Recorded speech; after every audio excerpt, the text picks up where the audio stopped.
다음 소식 이어가겠습니다. 후베이성 하루 사망자가 70명, 80명씩 늘다가 급기야 90명, 어제는 103명으로 하루에 103명으로 늘었습니다. 후베이성과 중국 내 다른 지역과 그리고 해외와 상황이 너무 다른 이유 살펴보겠습니다. KBS의 이충원 의학전문기자 자리했습니다. 어서 오십시오. 네. 네, 안녕하십니까. 일단 우리 문제부터 보겠습니다. 확진자 1명 나왔고요. 그러면 28명이 되는 거죠? 네, 28번째 확진자가 오늘 나왔죠. 네. 30대 중국인 남성이고요. 네. 기억하실 겁니다. 세 번째 확진자와 네.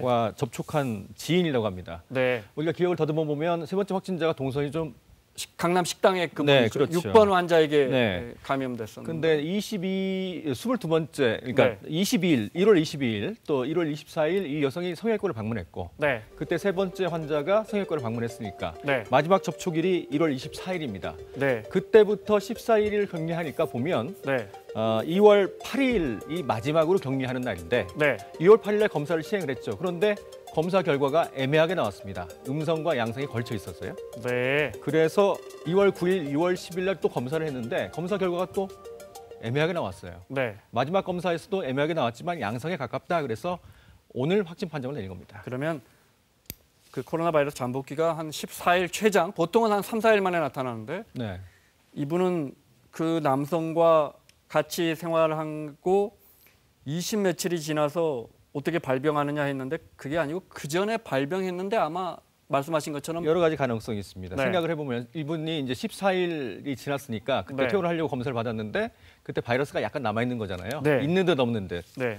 그렇다면 바이러스가 침입한 건 확실합니다. 잠복기라는 것은 발병할 때까지 걸리는 시간이죠. 그런데 이분은 발병을 했는지는 애매합니다. 네. 그러니까 저절로 나았는지, 네. 그러니까 무증상 감염인지 좀 확실하지 않는 상황입니다. 알겠습니다. 어찌됐건 어제는 안 나왔고 확진자 오늘 1명입니다. 네. 새 진단 키트가 보급돼서 지금 뭐 하루에 3,000명씩 검사를 받고 있다는데 그래서 검사 받는 사람이 늘어나니까 확진자도 단시일 내에 조금 급증할 거다 했는데 다행스럽게 많이 나오지 않고 있어요. 3,000건은 아닙니다. 네. 그러니까 최대 검사를 할 수 있는 게 3,000건이라고 했는데 네. 우리가 검사라는 게 피검사가 아니잖아요.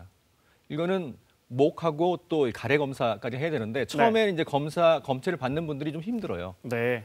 교육도 해야 되고 해서 하루에 저희가 취재를 해보니까 처음에 한 150건, 300건이었다가 500건, 700건, 아직 1,000건이 안 되는 것으로 그래요? 알려져 있습니다. 최대 3,000건까지 검사할 수 있다. 시약이 그 정도는 구비돼 있다. 네. 어쨌든 검사는 과거보다는 훨씬 많이 하고 있는데 다행스럽게 확진자는 많이 늘지는 않고 있어요. 우한과 후베이성은 이미 지나갔잖아요. 네.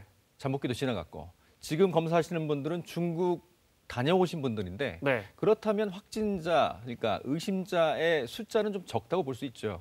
물론 의심해서 검사를 하시지만. 네. 네. 우리 우한에 남아있는 우리 교민들 170여 명을 데려오기 위해서 세 번째로 전세기가 출발하고 이천의 국방어학원에 데려오기로 했는데 여기 주민들은 뭐 찬성 입장을 냈더군요. 네, 그렇습니다. 다행스럽습니다. 네. 네. 사진 좀 볼까요? 네.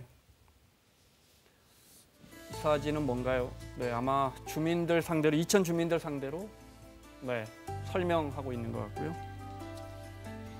아마 네, 주민들 찾아다니면서 정부가 설득하고 설명하는 것. 후베이성 아니지만 어디입니까? 산둥성입니까? 우리 국민들 3명이 확진 판정 받았는데 우리가 못 데려오고 있잖아요. 네, 교민 3명인데 지금 네. 상태는 안정적이라고 얘기하고 안정적이고요. 있죠. 예. 네, 그러니까 제대로 치료받고 있는 거예요. 그렇게 보입니다. 증상이 심각하지는 않고 다행히 안정적이다. 우한 지역은 아니라서. 네, 우한 지역은 아닙니다. 산둥성입니다. 일본 크루즈선에서 또 66명의 확진자가 나와서 그 배 안에서만 136명이 확진 판결을 받았어요. 네. 그러면 이게 뭐 한국, 싱가포르, 홍콩 뭐 이런 나라들 확진자 합친 것보다도 저 배 안에서 더 지금 많이 감염이 됐는데 우리 국적 국민도 14명이 탑승하고 있죠. 네. 그럼 저분들은 또 확진자가 나오면 또 14일 또 늘어나서 격리되고 이래야 되는 거 아니에요? 이게 처음 대응이 굉장히 잘못된 것 같아요. 네. 뭐 하여튼 격리를 시켰어야 됩니다. 3,000여 명이 넘지만 네. 뭐 1인실이든 뭐 이렇게 환자는 또 따로 격리하고 네. 그리고 검사를 진행을 했어야 되는데 이제야 어젠가 뭐 전수 조사를 해서 검사를 진행하겠다는 얘기가 나왔습니다. 네. 대응이 그만큼 늦어진 만큼 그 시간에 굉장히 넓게 퍼진 것 같습니다. 이걸 좀 여쭤볼게요. 저렇게 빠르게 퍼질 수 있구나. 오염된 한 공간에 있으면 그다음에 그런데 확진자가 100명 넘게 나오는데 다행히 사망자는 없어요. 치사율은 2%, 4%뭐 이 정도 된다는데 이건 어떻게 봐야 돼요? 중국 이외, 그러니까 중국 후베이성 이외 지역을 보면 지금 사망률, 치사율이 0.2% 정도 나오잖아요. 네. 독감이 한 0.05% 되니까 독감보다는 약간 높은 수준입니다. 그렇다면 지금 우리나라 같은 경우는 젊고 건강한 사람은 오전에 그런 브리핑이 네. 있었지만 저절로 면역 체계로 회복이 된 것 같다 이런 네. 말씀도 있었거든요. 네. 그만큼 치사율은 좀 낮은, 중증도는 낮은 그런 질환인 것 같습니다. 감염된 네. 것 같습니다. 지금 말씀하신 그 부분, 네, 보건당국의 이야기 들어볼까요? 젊고 건강한 환자는 스스로 나을 수 있다라고 정부가 밝혔어요. 들어보겠습니다. 저희가 환자들을 보니까 젊고 건강한 분들은 특별한 치료가 없이도 저절로 좋아지는 경우가 많다는 걸 확인했습니다. 그렇지만 기저질환이 있다든가 고령 환자들은 중증으로 갈 우려가 높기 때문에 항바이러스제 치료를 적극적으로 권장하는 쪽으로 지금 방향을 잡아가고 있습니다. 1차적으로 고려하고 있는 약물은 에이즈 치료약인 칼레트라 그리고 말라리아 치료제인 클로로퀸이나 하이드록시 클로로퀸을 고려하고 있습니다. 자, 이 기자 보시기에 이 기자 전문의시니까요. 네. 건강하면 스스로도 그냥 나을 수도 있다 이 말입니까? 걸린지도 모를 수 있습니다. 네. 예, 왜냐하면 바이러스가 들어와서 안에서 증폭, 그러니까 자꾸 번식을 해야 되는데 네. 우리 면역 시스템이 잘 작동을 하면 그 바이러스를 대항해서 면역 시스템이 바이러스를 죽일 수 있기 때문이죠. 네.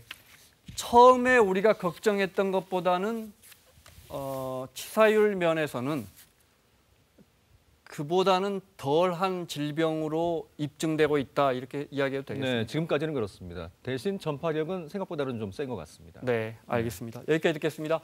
자, 마무리하겠습니다. 이주원 기자 수고하셨고요. 타사건건 내일 이 시간에 돌아오겠습니다. 고맙습니다.